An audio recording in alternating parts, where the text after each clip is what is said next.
Ils auront été ensemble jusqu'au bout, après 73 ans de mariage. Le 9 avril 2021, CIST avec son épouse Elisabeth à son chevet que le prince Philippe s'en est allé. Comme le palais de Buckingham l'a annoncé vendredi, le duc d'Édimbourg est décédé paisiblement dans la matinée, dans ses appartements privés du château de Windsor, comme il le souhaitait. À en croire les informations publiées par The Telegraph, le prince Philippe voulait finir ses jours dans son propre lit et selon ses propres conditions. Son état de santé se serait sérieusement dégradé dans la nuit de jeudi à vendredi, mais la reine aurait refusé que son époux soit transporté à l'hôpital. Il faut dire que le Britannique avait déjà passé un mois hospitalisé à Londres entre février et mars, d'abord pour une infection, puis pour être opéré d'un problème cardiaque.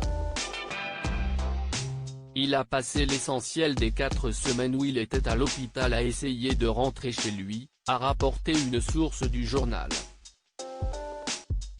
Ils ont opéré son cœur dans le but de lui donner un peu plus de temps, peut-être avec son 100e anniversaire à l'esprit, le 10 juin prochain. Mais il ne se souciait pas vraiment de ça. Son départ de l'hôpital le 16 mars dernier est finalement sa dernière apparition publique.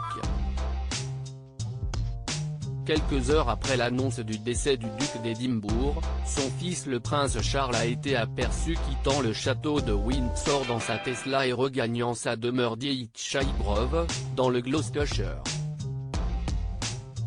Le prince de Galles a été là pour épauler sa mère la reine dans cette épreuve. Père et fils n'ont pas toujours été proches, le prince Charles a tout de même passé beaucoup de temps avec Philippe ces derniers temps. Il est le seul d'ailleurs à avoir eu l'autorisation de lui rendre visite lorsqu'il était hospitalisé à Londres. CIST un petit réconfort aujourd'hui que le prince ait été en contact beaucoup plus régulier avec son père ces dernières semaines et mois, qu'il n'aurait pu l'être autrement, a ajouté la source du Télégraphe. Philippe et Charles se seraient dit les choses qui devaient être dites. Harry et Meghan enfin de retour. Vendredi soir, les princes Andrew et Edward ont aussi rendu visite à leur mère, qui entame une période de deuil officiel d'au moins 8 jours. Même si la crise sanitaire chamboule les plans du palais pour les obsèques du prince Philippe, ce dernier aurait de toute façon demandé à être enterré sans grande cérémonie nationale.